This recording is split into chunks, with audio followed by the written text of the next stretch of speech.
দেখ, সন্তুর অ্যাকচুয়ালি এই যে সন্তুর নামটা কিন্তু পার্সিয়ান নাম, পার্সিয়ান নেম একটা।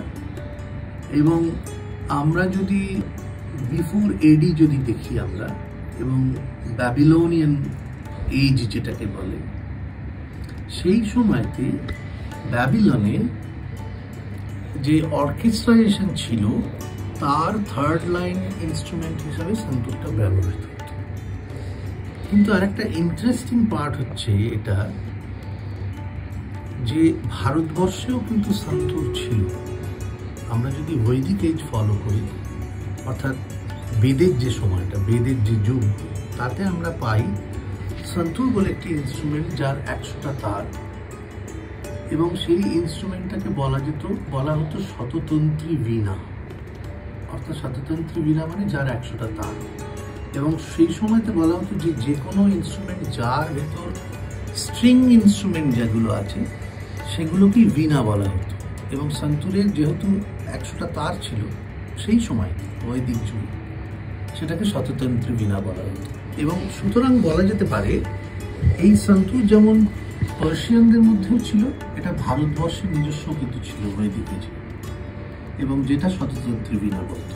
তারপর কি হলো, যত দিন গেল, যখন সুফিয়ানা মজিকি অর্থাৎ সুফি মিউজিশিয়ানস বা মঙ্করা, তারা ভারতবর্ষতে অনেক প্রজাতির মানুষদের মাইগ্রেশন হয়েছে, তারা যখন এলো in the valley of Kashmir, তারা যখন ভারতে ঢুকলো, তারা ওইখানেতে সেটেল হয়ে গেল, তাদের উপনিবেশ হলো সুফি মঙ্কদের। এবং তারা কিন্তু এই পার্সিয়ান ইনস্ট্রুমেন্টটাকে সঙ্গে করে নিয়ে এসছে। এবং তখন কি হতো, সন্তুর ওয়াজ এ মেইন স্ট্রিম ক্লাসিক্যাল ইনস্ট্রুমেন্ট, ইট ওয়াজ এ ফোক ইনস্ট্রুমেন্ট নোন অ্যাজ। এবং সেই ফোক ইনস্ট্রুমেন্টটা কি হতো, ওদের ওখানে সকালবেলা কাশ্মীরেতে বিভিন্ন ছোট ছোট গাঁওতে ওদের প্রভাত ফেরি হতো, এবং যেখানে ভক্তি সঙ্গীত গাওয়া হতো, এবং সেটার সঙ্গে এই সন্তুর ইনস্ট্রুমেন্টটা অর্থাৎ পার্সিয়ান সন্তুরটা ফোক ইনস্ট্রুমেন্ট হিসাবে বাজত। সাইড লাইনে একটা ছন্দ দিয়ে দিয়ে সুর তুলে তুলে বাজত গানের সঙ্গে। তারা চার্ন করতো থ্রু আউট দ্য রুম, ওই সুফি মঙ্করা। এবং সেটা তারপরে কি হলো, তারপরে যখন আমরা পণ্ডিত শিব কুমার শর্মার নাম জানি, যিনি জনপ্রিয় করেছেন সন্তুরকে ইন্ডিয়ান ক্লাসিক্যাল ফরম্যাটে, উনি কি করলেন, উনি যখন পেলেন এই ইনস্ট্রুমেন্টটা, তখন উনি অরিজিনাল সন্তুরের থেকে অনেক কিছু জায়গায় উনি অ্যামেন্ডেশন করেন সেগুলো।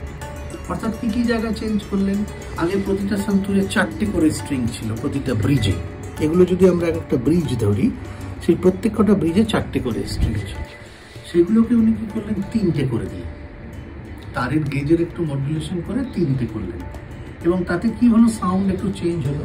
প্লাস এই যে হোল এই যে ট্র্যাপিজয়েড যে বক্সটা, এই যে বক্স, এটা একটা হলো বক্স, তার উপরে ব্রিজেস অ্যান্ড স্ট্রিংস আছে।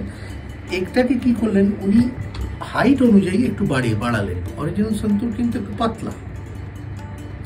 এই যে চেঞ্জেসগুলো উনি মডিফাই করলেন, সেই মডিফিকেশনটার জন্য কিন্তু আমরা যে এখন ইন্ডিয়ান ক্লাসিক্যাল সন্তুর দেখছি সেটা। এবং তারপরে আমার গুরু পণ্ডিত তরুণ ভট্টাচার্য উনি কি করলেন, উনি সাইডে এই কাঠের এই অংশটা লাগিয়ে তাতে যে ম্যানকার ইউজ করা, যাতে ফাইন টিউনিংয়ের জন্য অনেক সুবিধা হয়। তা এইভাবেই একটা ইনস্ট্রুমেন্টের ইভলিউশন হওয়া যে জায়গা, সেটা হলো। এবং বর্তমানে ধর আমি যে ক্লাসিক্যাল সন্তুরটা বাজাচ্ছি, সেটা আমি যেহেতু দুটো ঘরানায় শিখি, অর্থাৎ মাইহার ঘরানার শিখছি এবং পণ্ডিত অজয় চক্রবর্তীর কাছে শিখছি। ওনার কাছে 19 বছর হয়ে গেল শিখছি। এবং ওনার যেহেতু পাটিয়ালা ঘরানা, সেই জায়গা থেকে দুটো ঘরানাকে আমি কীভাবে এই ইনস্ট্রুমেন্টের মধ্যে ব্লেন্ড করব, সেটার জন্য নিজস্ব কিছু পার্সোনাল টেকনিক্স যেগুলো আমি নিজে করি, যেমন ধর একটু সিতারখানি স্টাইলে একটু নোক দিয়ে বাজানো, এগুলো এইভাবেই আর্টিস্ট হিসাবে একটা ইনস্ট্রুমেন্টের রিভলিউশন বল বা evolution ball, what ever it is, সেগুলো হয়ে থাকে।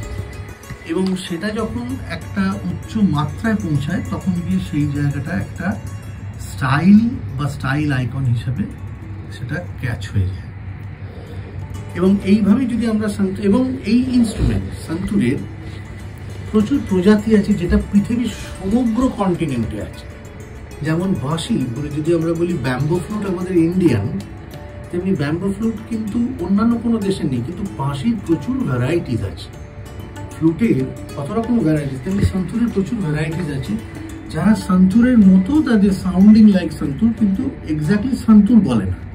যেমন ধর আমেরিকাতে একটা ইনস্ট্রুমেন্ট আছে, exactly it looks like but thinner, looks like santoor, কিন্তু ওরা দে কল ইট ডালসিমা, ওরা বলে হ্যামার ডালসিমা, যেহেতু কাঠি দিয়ে বাজাতে হয় হ্যামার ডালসিমা।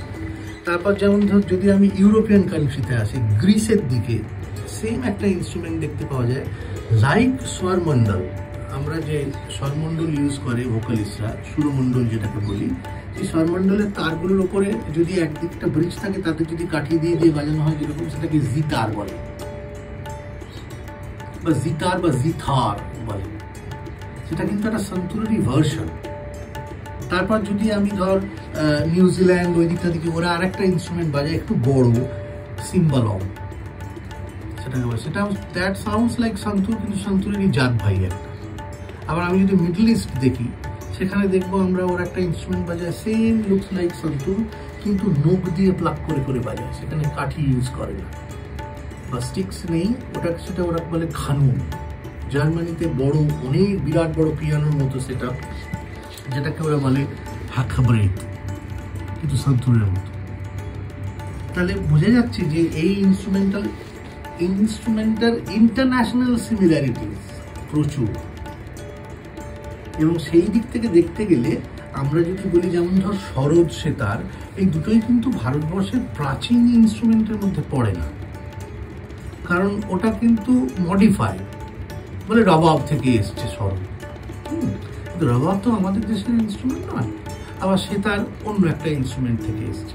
সুতরাং সেই জায়গা থেকে দেখলে এটাকে, অর্থাৎ সন্তুর যেহেতু বৈদিক যুগে ছিল আমাদের ইন্ডিয়াতে, সুতরাং সেটাকে একটা অ্যানসেন্ট ইনস্ট্রুমেন্টের মধ্যে ফেলা যেতেই পারে। এবং ancient category of instrument santoor সেই জন্য এখনো পর্যন্ত ইন্ডিয়ান মিউজিক্যাল হিস্ট্রি যদি আমরা ফলো করি।